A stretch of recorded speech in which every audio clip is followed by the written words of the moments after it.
welcome to my garden. So autumn is here and my spring bulbs have arrived and I can't wait to plant them, but there are so many different types and varieties for different positions that it can be quite overwhelming to know which to choose for your own space. So today I'm going to help you decide which you would love to have for your own little space.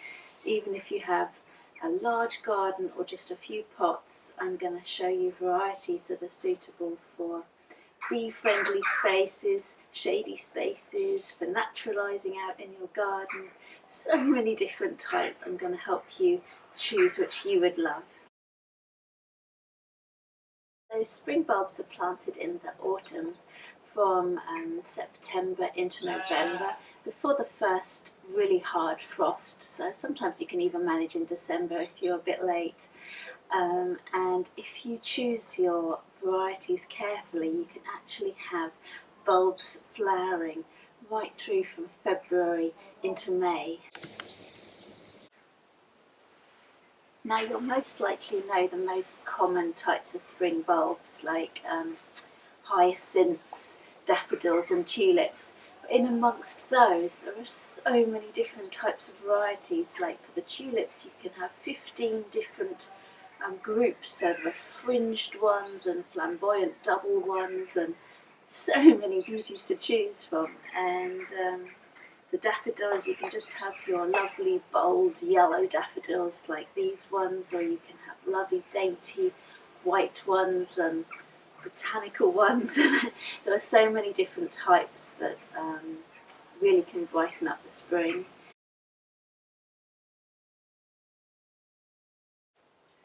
Now, most spring bulbs love a sunny position with well-drained soil. So if you're going to be planting them out in your garden and you've got really heavy clay soil, you can add a load of grit into the base of where you're planting your bulbs just to help them along. And the same in a pot, you can add extra grit or perlite or clay pebbles to the base of the pot, or just to help the drainage. But if you haven't got lots of sunny positions and you've just got a partly shady garden, or you've got an area like I have, I've got this big large oak tree in my garden which I do love, but it provides a lot of shade, and there are a good variety of spring bulbs that you can plant for partly shaded areas under deciduous trees. In other words, they lose their leaves over winter and don't get them into later on in the spring, so those bulbs get the benefit of a bit more light but still cope in that more shady area. So the following bulbs will be really beautiful to naturalise in shady areas, or even just plant in a slightly shady area in a pot if that's all you have.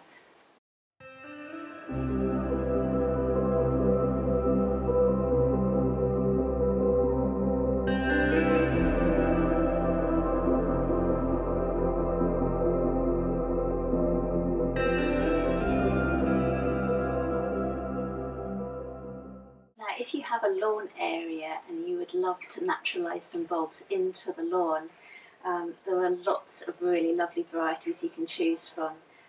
In my lawn here I've got some sweet little crocuses, which are the first ones that pop up in the spring, and there are these sweet little tiny little bulbs that you can scatter.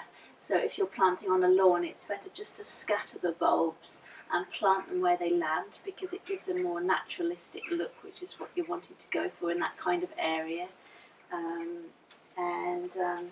You can plant beautiful daffodils, but tend to choose the slightly daintier varieties with slightly lower green leaves, so they're not quite so bold in amongst the lawn when they die down. You just want to remember in the springtime to allow all the green leaves to die down before cutting the lawn. So you'll need to have an area where you're not so worried about mowing your lawn so regularly, but once all the green leaves have died down, all the goodness will go back into the bulbs and they'll come back the next year, and over the years they'll start spreading and it will be a beautiful carpet of flowers in the springtime.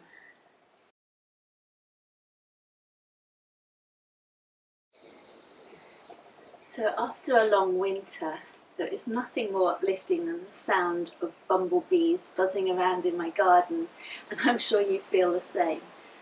After a long winter, they'll be really desperate to get hold of some nectar from flowers, so the more we can do to help them, the better. And luckily, there are loads of spring bulbs that will be really beneficial for bees and pollinating insects. In my garden, the crocuses are an absolute magnet for bees. They love bumblebees, love them, honeybees, solitary bees, and even hoverflies. They get little coats of pollen on them, and they just have a great old party in my garden. So the following varieties will be fantastic for encouraging bees and pollinating insects into your garden and giving them that helping hand after a long winter.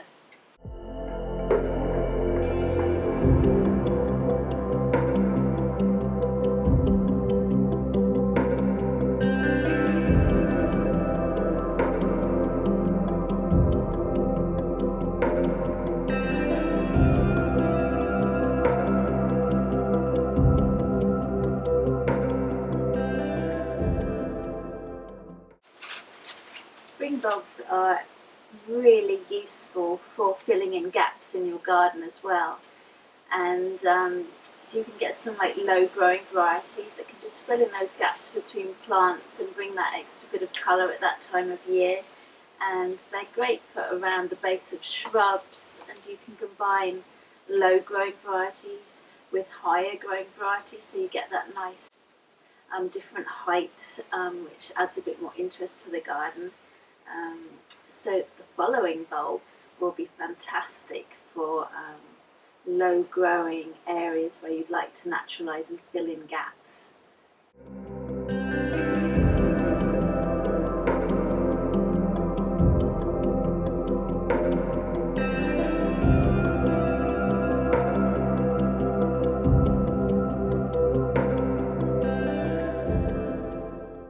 It can take quite a lot of work to plant your bulbs, but they do give you so much back.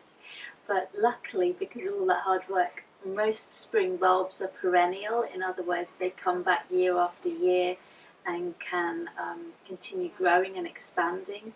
But tulips can be a little bit trickier. There are certain groups of tulips that have been proven to be more perennial. But to give your other tulips more chance of coming back each year, you just want to plant them that bit deeper, so like at least 8 inches deep, and that gives them that bit more encouragement to keep flowering each year. But the following tulips have been proven to be perennial if you're wanting them to stay in your garden for many years.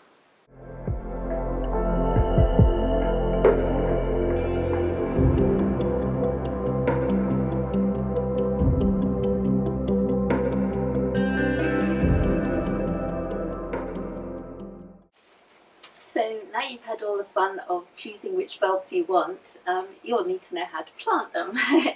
So most bulbs, as a general rule, like to be planted 3 times their depth. So you've got, that's 1 depth, 2, 3, and you want to plant them with the pointy end up and the flat area down into the soil where the roots will come out of, so it's that way round. And if you're planting them in a pot, as I say, give them good nice compost with good drainage. If you've got clay soil, add some extra grit into the holes where you're planting them just to give them that drainage, which they do enjoy, most of them. There are a few that like damp conditions, but the vast majority of spring bulbs will like that good drainage. If you're planting individual bulbs in your flower borders, you can use these specialist bulb planters. You can also get these on a long stem, and you can just push it down with your foot, so it saves your back a little bit. You can also just use a simple trowel like these. What I actually found quite handy, especially if you're trying in the lawn, are these gibbers that are used for getting weeds out, but they've got a nice long shoot, so those are quite handy as well. But anything really works that you've got to hand. And also to give all your spring bulbs that helping hand. Once they've flowered, do deadhead them so the energy doesn't go into creating seeds, it goes into creating energy for the next year's flowers. So deadhead them and let all the green foliage die down completely before you remove it. Wherever you're going to plant them, the most important thing is to enjoy yourself and relax. Enjoy being out of doors, planting them, and enjoy that anticipation of all the flowers to come in the springtime, and they'll really lift your spirits after the winter time. So I hope you've enjoyed this slightly longer video today, and happy bulb choosing and planting, and I'll see you in my garden again soon. Bye.